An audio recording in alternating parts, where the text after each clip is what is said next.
am recording. Good morning. What's up, Amanda? What's up, John? Morning, guys. Awesome. We're really happy today. We've got John Odden from Bend, Oregon, my state. So this is going to be a great podcast. Thank you for doing this with us, and hope you're well. It looks like it's raining there, like it is here in Coos Bay. Not actually raining. It's pretty rare. We get a little less rain than you guys, but it's in the forecast, so we could get sprinkled on. I may have to go inside. Yeah.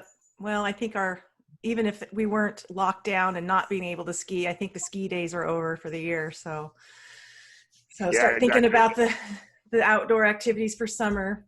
Well, I'm going to introduce John. John is the owner and head trainer at Empowered Strength in Bend, Oregon. I'm going to move this here. He has a degree in exercise science from Central Washington University, has worked over 10 years in a clinic environment as an exercise physiologist and employee wellness coordinator, as well as a high school strength coach. He retired from his clinical position in 2014 to start Empowered Strength and now teaches full-time in his studio and online with students around the world. In addition to his degree in exercise science, John is a Strongfirst Level 2 Kettlebell instructor and Bodyweight instructor, personal trainer and certified strength and conditioning specialist from the National Strength and Conditioning Association, FMS Level 2 instructor, and original strength instructor. He's a Highland Games competitor and holds several world records. And last year, successfully lifted the 734-pound Dinnie Stones in Scotland, with plans to lift even bigger stones in Iceland this year. Amanda and I lifted some stones in Iceland, but they weren't very big. We'll send you the pictures later. Yeah, we'll send you. John leads and teaches. Yeah, John leads and teaches workshops for Strongfirst, Mason Circular Training, and Scottish Highland Games. He's a great instructor and friend, and I always enjoy when our paths cross here in Oregon. So welcome, John. Yeah. Thank you, guys. Appreciate it. You bet. Thanks for coming on. So tell us, what are you doing now? Yeah, what's going on? One quick thing, it's actually pronounced Odden. Oh, Odden. Very sorry. Okay, yeah. All right. Like God. I mean, kind of a cool last name, so I'll keep it. Yeah, I would for sure. So tell us, what are you doing now? Empowered Strength is a great gym training facility. I think it's more than just a gym. In Bend, but now you got to close down. So what are you doing? Nothing. I'm just watching Netflix all day, just like everybody else, right? No, I'm definitely staying busy, or in many ways busier than ever. And it feels, I'm definitely able to spin it now after kind of the dust has settled a little bit. It feels like I'm opening a new business basically. And I was already doing a fair amount of online coaching, just fortunately, enough of a niche within the Highland Games and just some different people that seem to enjoy what I do and just catch my energy, I guess, that I've been fortunate enough for a long time to be able to coach people around the world online, just kind of out of necessity or just something that just made sense along the way. So it's really been a cool blessing to have already been, doing it on the front end. And I was actually working towards, it was a little, of course, we want to do things on our own timelines. So life happens when we're busy making other plans is the perfect way to put it in this current environment. But doing a lot online, and then like virtual workshops and things that we're working on. I just taught a kettlebell snatch workshop combo with Ross Dexter. If you guys know Ross, he's a great mind in the Strongfirst community, and he has a doctorate in athletic training.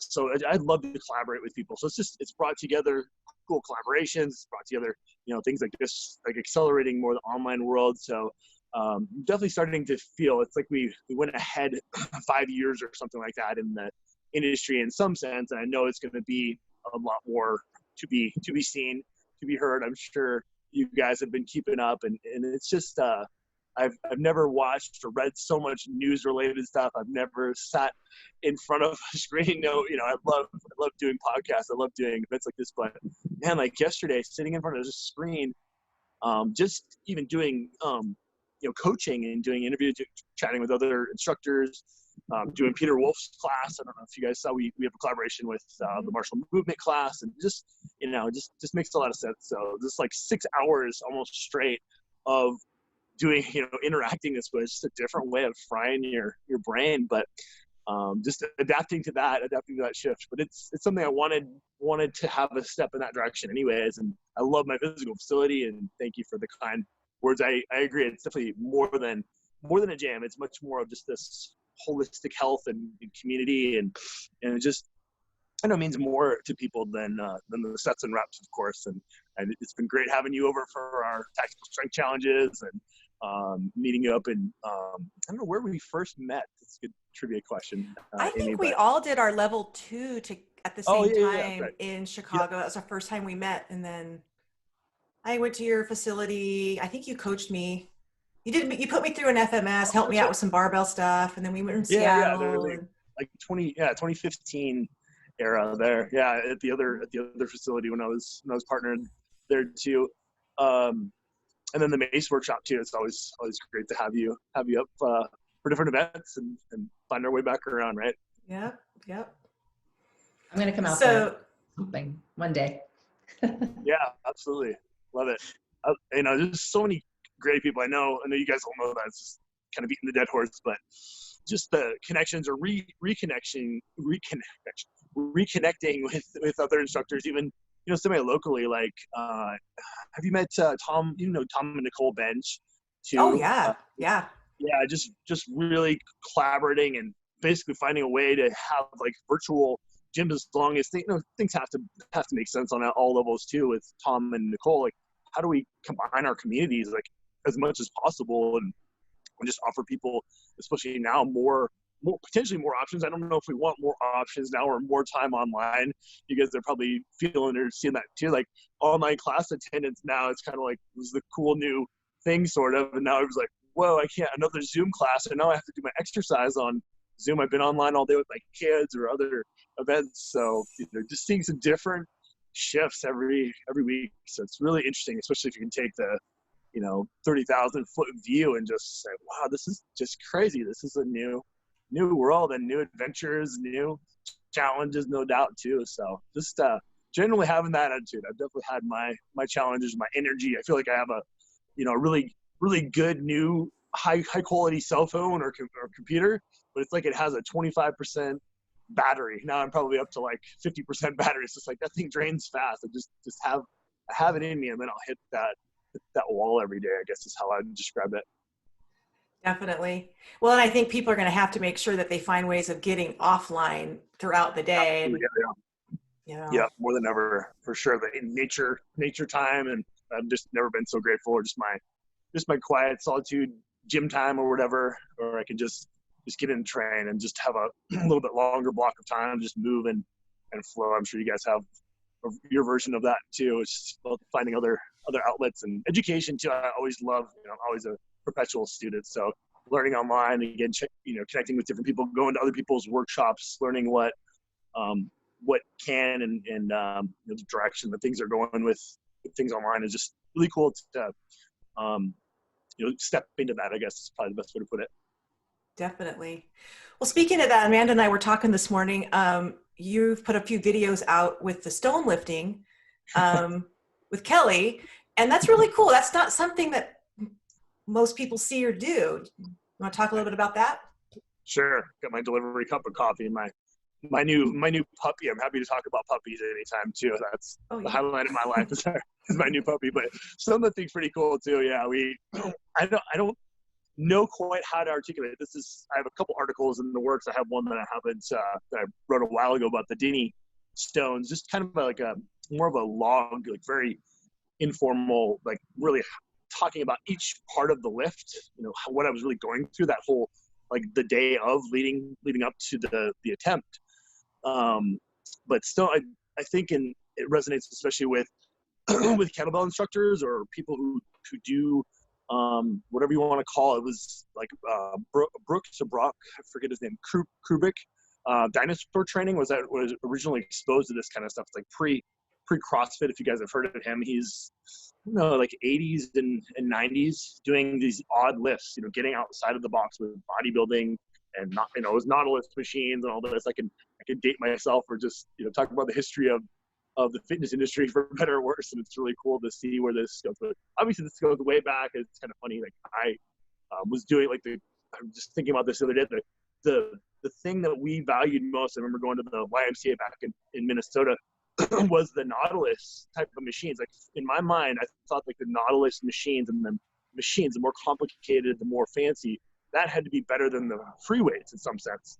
I love the challenge or the opportunity to go do, the free weight stuff as soon as I could. Part of my history and my bio that you saw there too is just, as soon as I could lift and challenge my body and build my body just as a young, tall, skinny, awkward kid, was really cool. But anyways, going back in history, it's like learning, going from machines to barbells, and then all this the functional training craze. This I just called it circus training after a while, like standing on Swiss balls and things like that. The pole check, and some of it's really cool. Some of it definitely had its place. It's like we all had to go through those phases back in the early 2000s, back in that era, and then it was working up through, and CrossFit had a lot of good influence that people probably don't even realize now.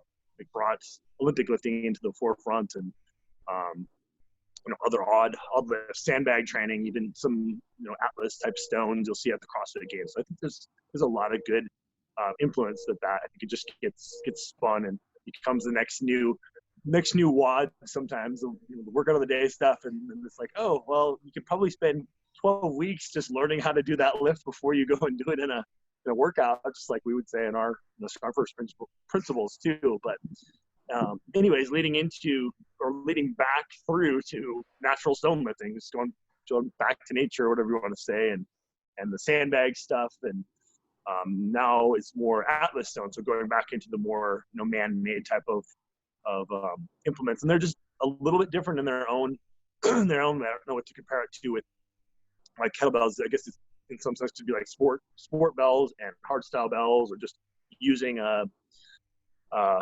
snatch to do a power variation, or do a snatch to do a kettlebell sport marathon or something like that too. It's the same basic tool, but it can be used very, very differently. And the best way to describe, especially natural stone lifting, is really like a puzzle. When you try to pick up the stone, and there's all these different conditions, especially you've been driving, over in Scotland or Iceland, you've been probably driving for several hours, or at least they're on the wrong side of the road in Scotland, let alone all the other narrow roadways, everything. You just pop out of the car, like, okay, let's go lift this stone that's near max weight for most of us mortals, at least, and it's all different weather conditions. It can be raining, it can be you never actually put your hands on that stone. You're like, I know I can lift it. And a really cool part, I guess, was actually going and doing the Dinnie Stones and executing it. It sounds really maybe cocky or whatever, but it happened exactly like I had envisioned it. Maybe that's just how anything to a point happens. But I guess being 40 now, I think in having lifted for 25 years and been a coach for 20, I guess it's just you finally can hit that point where you can go and execute those things that are really happening in your mind. You can trust that's not, you're not overreaching. You're not too far out there in some sense. You're moving in the right directions, and you know your range day to day where that is. It's not too far off. Yeah, well, it's very, very impressive. It was fun to watch you do that. Sorry, Amy. You had good conditions when you lifted it? Say that again. In Scotland, you had good conditions when you were there doing it? Yeah, actually, the Dinnie Stones were quite decent conditions. It wasn't, good Scottish weather is always rain, I think, but yeah. it was a little wet that morning, but it really didn't affect the lift. And a few of the other ones, since I did a whole kind of tour and I had competed in the Highland Games over there the last 2 years, I've been fortunate enough to go back over. That was another connection, a friend that I met in this men's mastermind business group. I actually went over there and I trained him. He kind of punched my ticket to go over there. He wanted me to train him physically in person there for more kind of intensive coaching. And that was my excuse to go back over there last September. It was really an awesome experience to basically go back and do another, since there's a whole series of competitions all summer long in the Highland Games. Sometimes they'll have a stone lifting event or a farmer carry. So it's like tied in very closely are the history with the natural stones and the Scottish games, anything with the, strength and natural implements and stuff. But anyways, there's a few other stones, and one, it was raining after a competition pretty heavily, and it's the slickest stone. It's more like an atlas stone, and you don't use any tacky, so it makes the stone feel almost, I would say, almost 100 pounds different in weights, at least 50 plus pounds, depending. It's a grip thing, and depending where your weakest link. I guess I'm a strong, like a front squat, Zercher squatter, so maybe I take that for granted a little bit, that I, once you say once you can lap it, you can lift it. Once it's been in your lap, you can pop that stone up, and to see other people take interest in it too. And ladies, and my girlfriend Kelly, she's all of 105 pounds, and she can hit, like, her percentage. Of course, we find our fun ways of being competitive, or being, having some camaraderie of proportions or whatever. And she's lifting, she can stand up with a 170 pound stone. So pound for pound, very, very impressive what she can do. And just the real pursuit of, I've always followed coaches like Dan John, and again, look back at, like, the history of these natural implements and the strength culture, physical culture stuff, and to really, I guess, authentically do lots of carry, like true carry variations. It's not just like an afterthought in your training session, or carrying whatever, for me, like 248 kilo bells for a period of time after training is not really giving it, or doing it justice. It's like you say, oh, I learned kettlebell swings in an hour. I'm really, proficient. I'm ready to teach you how to do kettlebell swings in an hour. To me, it's the same thing. It's like, no, I might be ready after, many training sessions and time getting certified. I just can't even imagine teaching a swing now, or definitely a snatch or whatever. And trying to do that the other day was kind of funny, in a half-hour session, and some of my coach friends say, hey, you sure packed a lot of information in there. I'm like, well, just trying to get people from point A to point B and give them something to think about, I guess, too, if nothing else. We all know that you really can't, especially learning online, all these other barriers. We can't pretend that it's the same as in person, but at least it exposes people to some different principles, different tools, and just leaves those questions. Like, for me, it just left me kind of wanting more with doing more of those carry variations and the stone lifting and things like that. Just getting enough exposure, seeing something online, seeing something that sparked my interest. I think that's a good thing, as long as you have a decent filter and kind of do your due diligence with everything too. Yeah. Well, definitely. Well, John, you mentioned to me that you had a project going on right now with the original strength crew. Is that Jeff Newper? I'm not sure who that is anymore, but yeah, you want to talk about that a little bit? Jeff has gone his own direction now. He's come back around and did some other projects and did some work in his spiritual realm too, as a I've worked with Jeff kind of off and on, different capacities for a couple years, and then Tim Anderson, probably the two most influential guys for me in the industry, at least in the my modern industry kind of side of things, besides definitely this Strongfirst overall overarching connections I made and everything. But yeah, I actually was on Tim Anderson's podcast yesterday. It was a really honor to be on my mentor's podcast and everything too. It just warmed me up for this with you guys too. So really cool to be out there doing some more work that way. But yeah, we have a program. It started with doing kind of a challenge.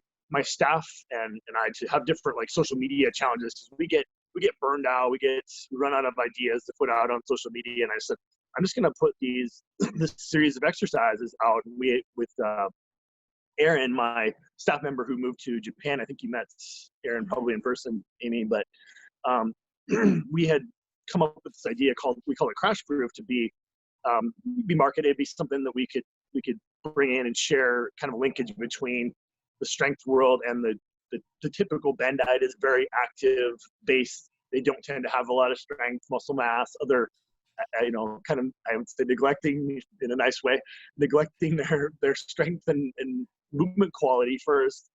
And we know better than that. That's a recipe for definitely some challenges all the way through disastrous times. So we created this program, and it really didn't take off. It really was not, we had light attendance for our workshops and put out some content, and we just kind of needed to go about it a different way. And I just said, I'm going to repackage this. Like back in September, I just shot this whole series of videos. And let's just see what happens with this. And Tim and Danny Almeida, their original strength, really enjoyed it, and we'd connected over the years and done some different things too, and just made sense to put out this program and for Tim and Danny to kind of put their flair on it a little bit too. So it's fun to have some different eyes and make it a little sexy, make it a little cool. And it just ties in. It would be all things that you guys have seen and done in different ways. And with Peter's martial movement, we're always talking about ways that collaborations make sense, or tools. I guess they're just looked at through a little bit different lens. So it's things like, how transitioning, basically a get up would be a great example of all these transitional, like the rocking patterns. It could be like rocking on hands and knees, but it could be different ways of going from like rocking back and popping up. All this, you could definitely say like martial arts or parkour type of movements, but it's just a way to dissipate force. Like if I'm going to go to my side and fall out of my chair, how would I do that a little more gracefully? And the worst thing I could probably do is put my wrist out or hit my head, probably more importantly, arguably, and knock some sense into me. But how do I, not hit my head? How do I control this thing? How do I not put my hand out and put my joints at, odd angles and really intense impacts? And then to do it reflexively, naturally is the idea. So these different rolling, tumbling patterns, things that I was horrible at, like literally 5 years ago, I had enough, I was still coming out of having a lot of back pain, and just to get down on the ground or started to coach full time away from the clinic, like I affectionately say, retired, just getting down on the ground, up and down all day long was just uncomfortable. And I knew there just had to be something more. So I just put myself through this, and Aaron was really good with working with me and like literally teaching me how to roll with like a barrel roll, tumbling roll. And I was really bad at it. I was really stiff in my back. I had a lot of like apprehension getting down, and I was doing things, and I still do, like snowboarding. And I think the best crash-proof thing I've done recently is get on my paddleboard with my 75-pound late phase puppy dog and get her out there the first time. And that to me is crash-proof too. That I didn't fall off, or if I did, I wasn't gonna damage something or fall off near the shore and have to reach out. I just have a new sense of my own confidence, my own athleticism and durability, and then it secretly fills in the gaps. It's a lot of single leg movements, like your single leg deadlifts, like our bodyweight cert stuff, and I really enjoy bodyweight. I think that some people probably don't know about me is definitely the bodyweight stuff is really my favorite stuff in many ways. I love to lift heavy stuff and throw heavy stuff too, but the bodyweight stuff and really the movement mobility tools and the unique principles with things like the mace and Indian clubs. But that's where Crash Proof came out of, and the direction that we're going with that, and just getting basically. I finalized the whole project, and it's almost like a book, I guess it's something more like all the hows and whys and the history of how we came up with this, and then put into our package. You have the actual program, more of the nuts and bolts detail, and then all videos to go along with each phase. So I really took the time to break those down. I can't just hand anybody, I'm sure you guys agree too, like, here's your program, go and do it. I don't have to assess them ideally, which this doesn't have. It's more of a self-assessment tool. Someone that has a little bit of a background, or our typical Bendite type of person is that kind of perfect person that has some maybe weight training background, some base of strength. They're doing some more active outdoor stuff, but they want some linkage. So it's basically just a nice 4-week program, and lots of detail into the videos, the how-to stuff. And it's simple enough, more desert island type of stuff. So it fits naturally. And thankfully, we were already doing this before this lockdown quarantine stuff, whatever you want to call this phase in the world right now. But it just fit naturally to do something a little bit different like that, and to have that support was really a neat adventure that way too. And again, I love the collaborations. I love people that are better than me, being surrounding myself with that keep me grounded, humble, and moving forward and growing. That iron sharpens iron is always one of my favorite sayings there too. So yeah, happy to be a part of it and share. That's great. Well, when you have information about how people can get a hold of that, let us know and we'll promote that. Yeah, Thank you. Sounds really cool.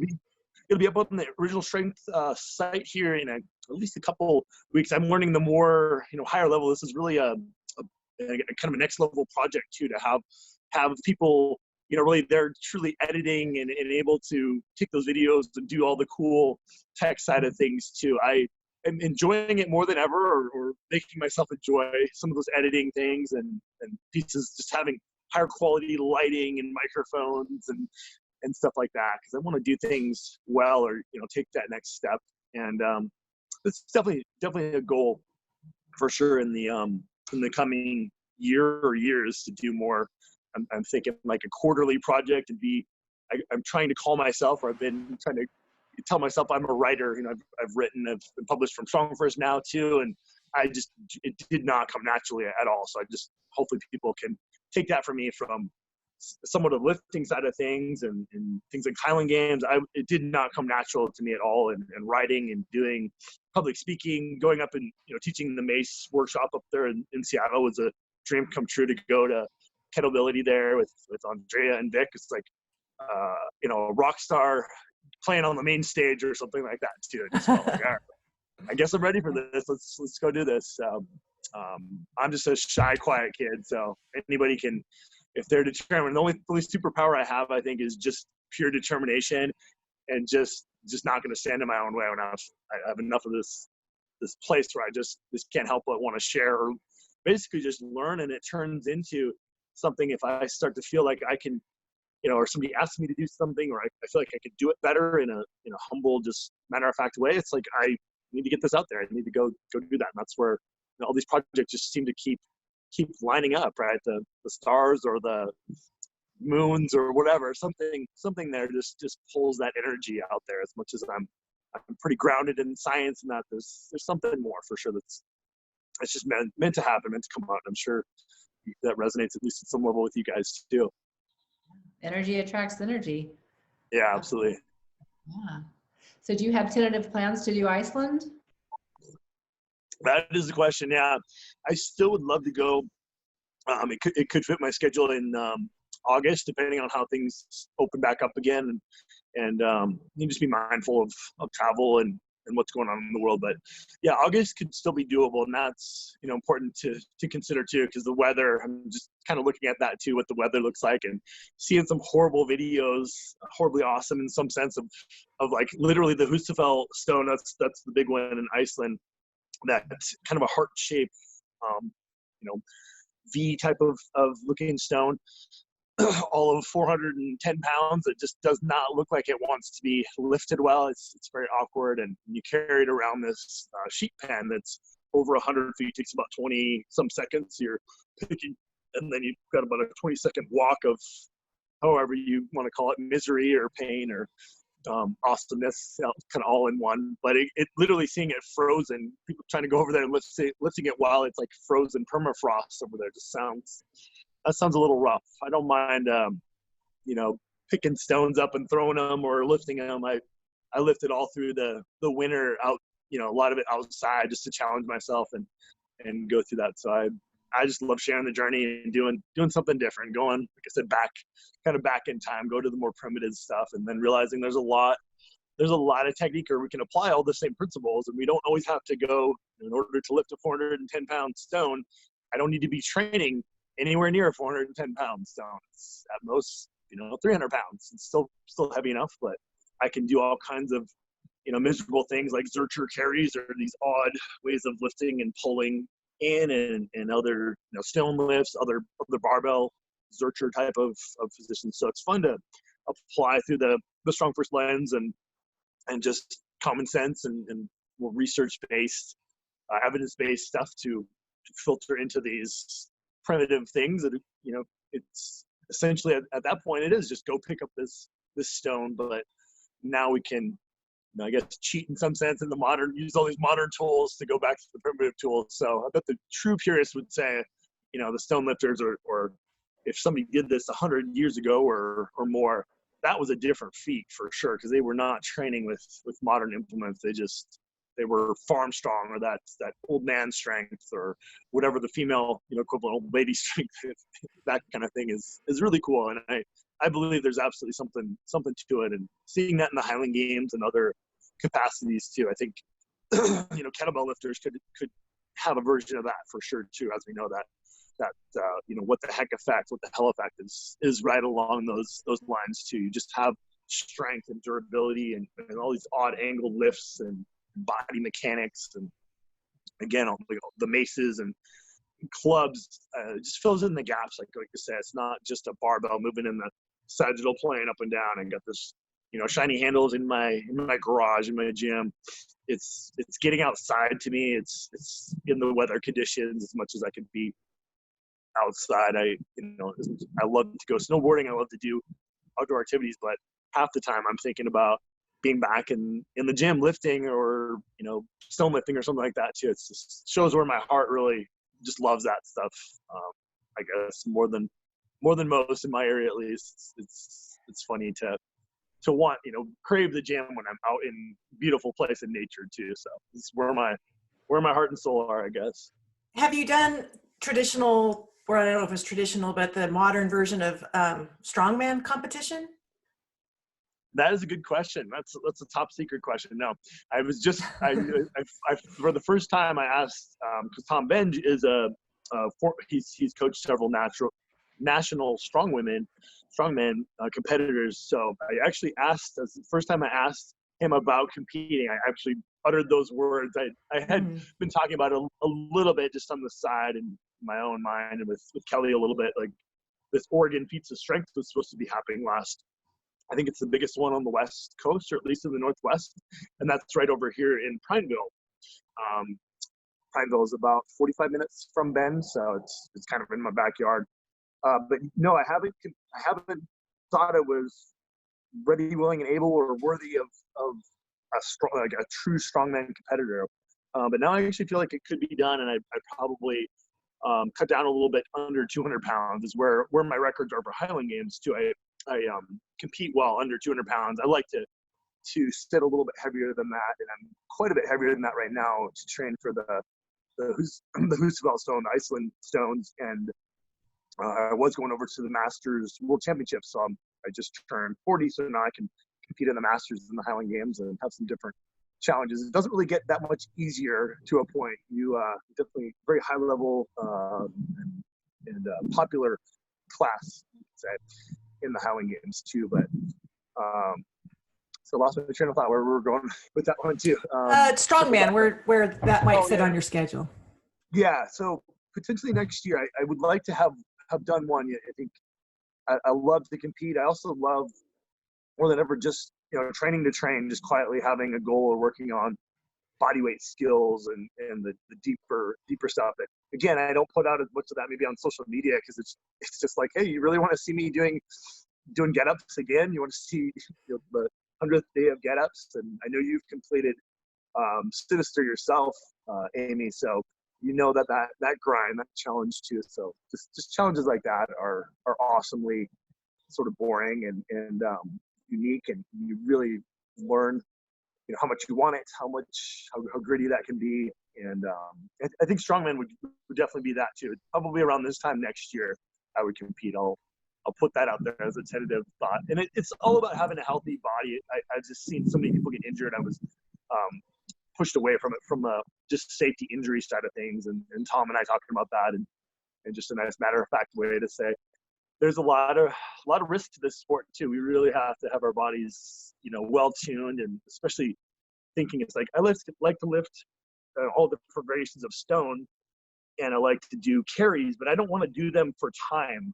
My brain does not want to go do whatever, a 800-pound yoke walk or farmer carries with 600 pounds, it wants to do them, but it wants to do them very methodically, very, slow and smooth, or maybe lighter and for time or something like that, but not, it doesn't want to go fast and heavy.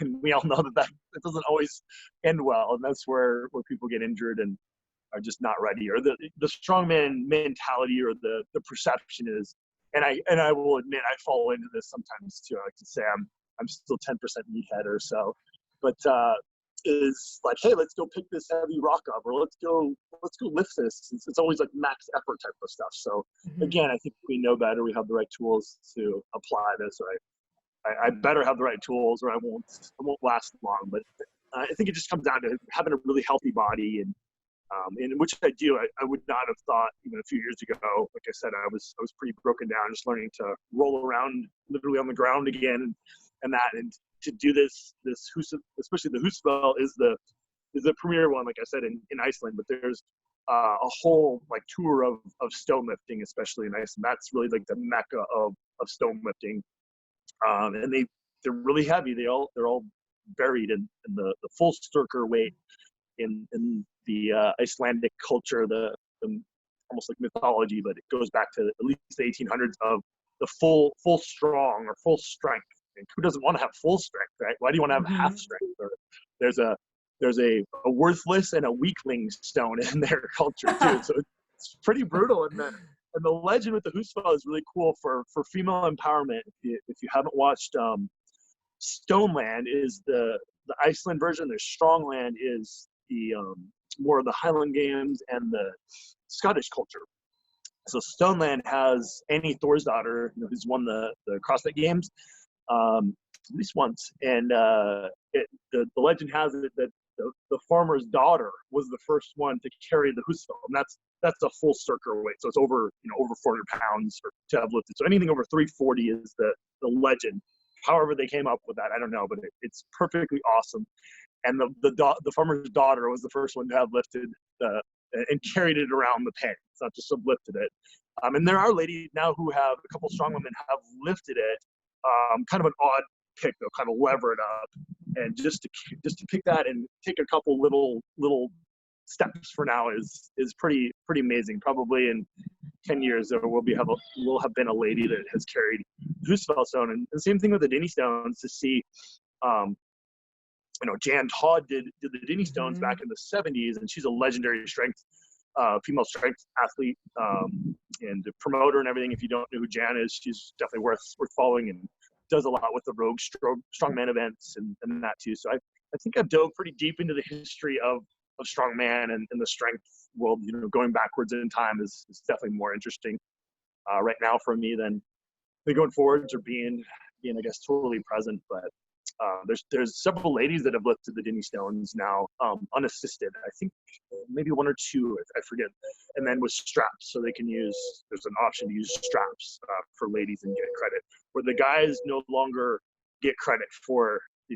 That's not really recognized. To lift them with straps is not it's impressive, but it's not that I don't know how to put it nicely, not as impressive now. But to have the ladies lifting those, it's just like, I guess to me, like breaking the 4-minute mile or doing any other thing. Probably, like with Strongfirst, the first lady to do the Iron Maiden just opened the door, right, for more ladies to do it. And there's so much more information out there. There's so much more opportunities if you're willing to reach out and get some coaching and do virtual things. Like, again, we're thrust into that more than ever right now. But there's so much cool things that we can do if we set our mind to it and use technology to our advantage. And we just have to stay disciplined and stay consistent. Again, I guess that's my superpower, is just having that discipline and enough of this passion and action going to decide to do something next. Like, I can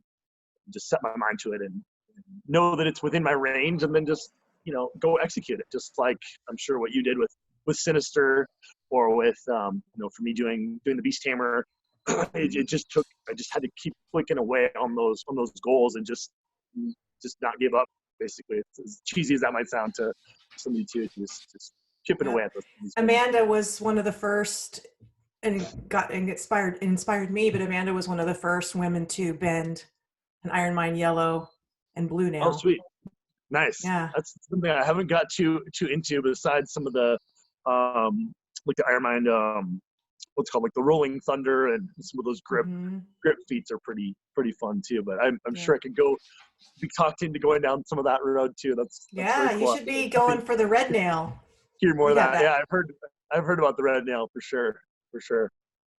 Very cool. That's all, like, once somebody does something, then the belief is, it's all the visualization, because I mean, I had practiced, that technique of bending for a long time. And then Dave Whitley really tuned me into the power of visualization. And when I started doing that, that's when it happened. When I could see it. Yeah, happened. Exactly. And I would like to pursue that. I'd like to hear more about that for sure too. I'll have to message you. And I know there's more within my mind that I can really tap into it. I do so much more visualization, meditation.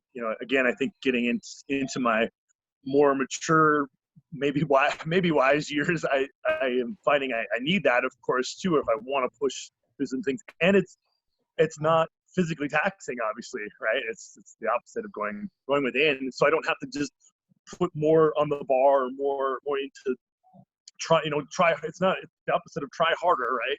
Just try smarter and go tap into all those other resources, instead of, well, I need to try this more. I need to practice more. I need more time. All those other variables. It's an area it's I think the hardest to master. At least for me, my monkey brain doesn't want to think that that's the way to go. It's like, it's got to be hard. It's got to be taxing. But then to really deeply visualize or go, like for me, go to Scotland and put myself in that position of being there, and what those handles are going to feel like, what the day is going to be like. Just really walking through it is a deep, challenging place.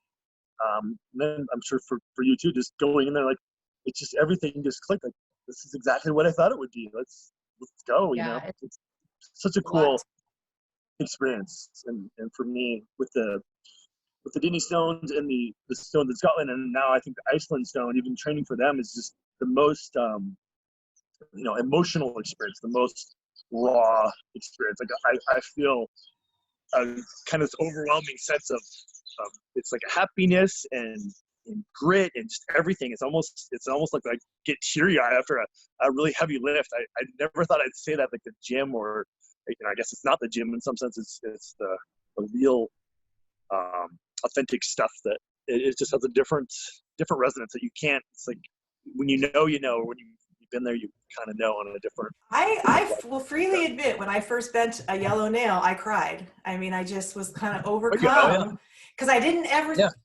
For a while, I didn't believe I would be able to do it, and Amanda convinced me, you can do it. So I had Dave Whitley coach me, and when I really did it, it was like, and I was overcome. It was awesome though, and it just kind of opened the door to keep at it. So cool. Yeah, I'm intrigued. I'm excited. I love sharing that kind of stuff. That's just a real story. This stone lifting stuff has been more emotional, and definitely some other things along the way too. Just doing something. I'm sure you guys have done that too, where you I go and I try to do that in the gym, or it's just a form of gratitude and getting out of myself to do that. Like to honor someone else, or do that in someone else's honor, or just because my parents can't, or a couple times I've dedicated my performance to my mom. I go do one of my world record throws and have my mom doing something because she can't, or because she would love to do this, or love to see me do this, or whatever. I just go to that place where I'm getting out of myself and doing it for them in some sense, and dedicate it to one of my gym members, one of my friends who's injured or something. Just getting out there, and we can all do that in nature too. Just that idea that we're out there, sending positive energy out there in the world. I definitely feel more than ever there's something greater. The strength has a greater purpose. I know we all can agree too. Absolutely. It does. It really does. When I did the yellow one, I was in Ireland visiting my son. He was going to school over there, and had spoken to Dave Whitley, and he said, we were driving to Ben's gym, Ben Mattingly in Cork. He's like, I want you to visualize yourself bending it the whole way there. And this was the night before. He's like, just over and over, say it out loud. And that night I dreamed that I did it, and it was really easy, you know. And I got to Ben, and we messed around in Cork all day long, and then finally went to his gym, and he's like, all right, I've got it ready for you. Are you ready to bend the yellow? And I said, yeah, I'm ready. And my son was videoing it on my phone, and I bent it, and I did the same thing. Like Amy said, I just started bawling, like it just was uncontrollable. And he was like, okay, now pull yourself together. You're in the blue now. And I was like, really? Right now? And he said, yeah, right now. And it bent like a clothes hanger. I was so stunned. And my son got a little choked up, and he was just like, oh my God, because I've been driving him crazy with it, you know, talking about it and saying the visualization out loud. He was like 3 hours in the car, like, oh my God. That's so cool. Yeah. Totally can appreciate that. And again, it's hard for other people to understand if they haven't been there, done it. And you just feel that energy in the room or out there on the field or whatever. It's just something else, you know, there that's part of that experience and that culmination of all the effort going into that too. And I think it's something too with some kind of nervous system response of the actual challenge of that kind of grind. Like I'm more of a fast twitch sprinter, you know, twitchy kind of guy that way too. So for me to grind lifts like that too, or probably for you guys too, with the nails, that grind and tension, something different is getting, you know, released and challenged that way too. Yeah. We are physically built for it. We both have really long arms, which is helpful. For sure. Yeah, that's cool. I have really long arms too, so I realize that's an asset. I have a relatively longer torso, shorter legs, and like I'm made to lift. I finally feel like there's something in the strength world that I have, you know, pretty big hands and grip stuff too. So I would love to. I'm definitely intrigued. Now you got me on another cool thing, and it's like if I could fit something in, I don't pack too many things in the same category where, you know, I want to or do things that on different ends of the spectrum kind of thing. It's like not like I'll run a marathon and do, you know, stone lifting at the same time. Those don't balance each other out very well. But if something fits in the relatively the same goal spectrum of something too, or working on, for me, there's no reason not to, you know, be working on a bodyweight skill. Like why would I not want to work on my handstands or my single leg work, my front lever type of movements? Like why would I not want to work on a skill concurrently with a more you know, gritty, heavy grind type of movement too. So totally makes sense. And we all know that with grip, we can never go wrong training our grip, right? Like Pavel says, in our cores, we can always do it. And I would say breath work more than ever. I'm a huge fan of breath work and all that side of the world. I'm pretty obsessed. If I could probably do the whole podcast just on how much I've learned, how much I didn't know. And part of my background is pulmonary rehab actually too. And having parents now, or my mom suffering from COPD and symptoms there too, it's just like near and dear to me to really get my breath work going. But that's another topic too. Always Definitely. Some kind of skill, way to improve our health, or just, I'm sure you guys feel the same way, just challenging your body. I like to say it's always one big controlled science experiment too. And there's always, especially when it's free and we know there's enough research to it, just like things like the Wim Hof method, you know, getting out there in cold exposure, or just, you know, seeing what can be done, getting out and doing rucking, paddleboarding, things like that. I just want to always continue to challenge my body. And I know I will. The last thing I want to be is that guy who is like, well, back when I was in high school, or back when I was 40, I was really strong. Like, you know, the guy that just has the big belly and just obnoxious talking, you know, just that guy. Well, I did this today. You know, I did that back then. And these interesting things, and just matter of fact, just to want to push it, not even need to talk about it. Like if somebody else wants to bring that up, just like the humble, you know, military special forces guys, or, you know, people that are neurosurgeons or something. They're like, oh, you're, you know, just that person you're in the room with. You're just like, you don't even realize that they're incredibly intelligent or incredibly skilled. Like I love that kind of attitude, that humble humble badass that, if somebody else brings that up or it comes up in conversation, we love to talk about that, but it just doesn't have to be the first thing, your all these accomplishments enter the room before you do. You're just a normal person. Like, hey, I just want to learn about you. I want to learn about the yellow nail now. I want to do the red nail. Like, there's my win of the day. Now I'm going to go look at that. I think we're going to see John certifying red nail here, probably sooner than later. I have a feeling that I don't know. Yeah, with a little coaching, I think you're beast. Quite strong. I think you'll get it pretty fast. Yeah. Interesting. Yeah. I love the different grips. Like I was talking about if you guys have tried like the Rolling Thunder, and there's a kettlebell. I was looking up these other board the other day, or my version of board, and there's Thor's challenge, which is like taking a barbell and levering it up that way.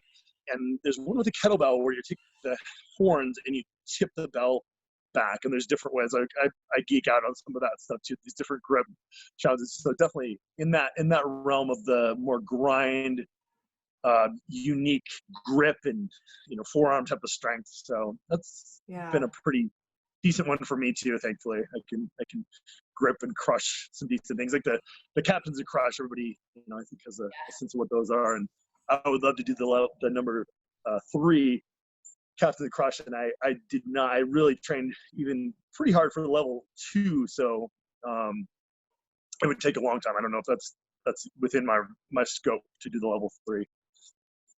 Yeah, there's so much out there. That sometimes is the hard thing, is just deciding, okay, what am I going to focus on? Because there's so many things that are fun to do. I love the way grip can be trained just as another, sit there on the couch at night or something too. Although I do appreciate that it's not like, oh, go train your, grip or do some movement flow stuff. Like, have some mindful respect for yourself or whatever. Don't just go, you can't ideally train your grip strength on the couch late at night while you're watching Tiger King on Netflix or something. I think you should be focused in the zone, in the trench too. I'm sure you guys, same thing with the yellow nail. I don't think you were just, hey, let's go practice this on the, at family gatherings or something at dinner time. You're not just sitting there, although you don't need a lot of equipment. I think that resonates with all of us too, just from natural stone lifting to kettlebell lifting or bodyweight. I was so empowered when I really got into bodyweight training and would travel. I was definitely one of those people for a while where I was obsessed, and I'd be less of a friendly, nice person if I hadn't trained. I needed to touch weights, like not every day, but on vacation I still would train 3 days a week or do something. I needed to touch the iron, and then realizing probably 5-6 years ago, like, I have a gym with me all the time. I really can truly train this stuff. I can work on pistols. I can work towards my one arm, one leg push-ups. And that, by the way, was one of the most challenging things for me ever training for, with my levers and my grizzled, beat up shoulders and everything. This is really challenging. This is very, very legit challenge. For me, at least, for sure. Yeah, it was. I was really happy to turn 50 and be able to. Are you really 50? Wow, that's amazing. Yeah. We're old. We're old. I'm just getting started.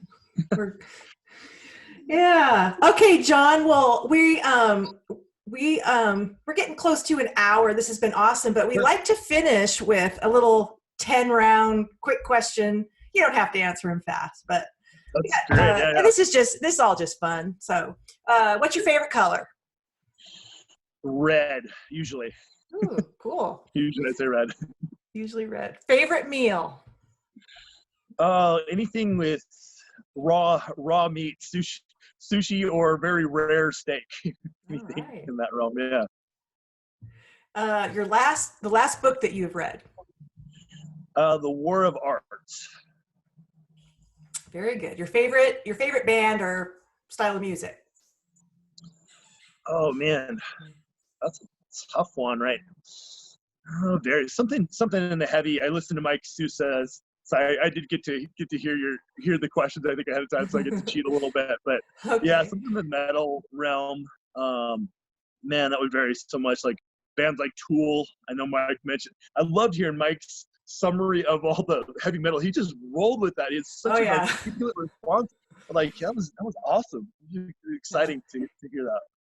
I actually trained right after that podcast, and I listened to Slayer.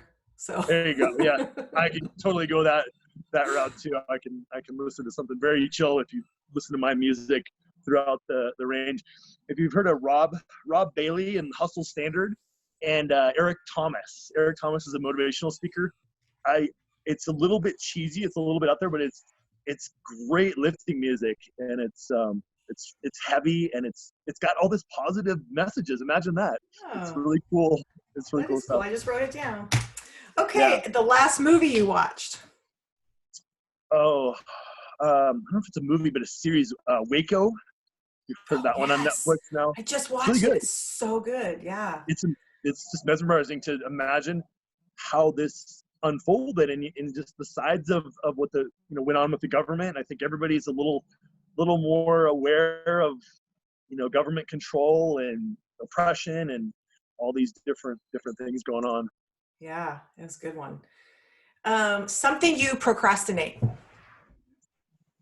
Oh, anything in the I know Mike said that too, just the admin tax related stuff where I have to just sit at my computer for more than 10 minutes now, for a couple hours. My superpower lately, I'm like, I just sat for 3 hours straight and did programming. I don't know if that's a good or bad thing in some sense, because I love taking those little movement breaks and everything, but I'm finally like, I haven't even drank water. I've just been down in the trenches pounding away. But knowing that I can do that finally is awesome. And the writing and stuff, I know I need that superpower. Good.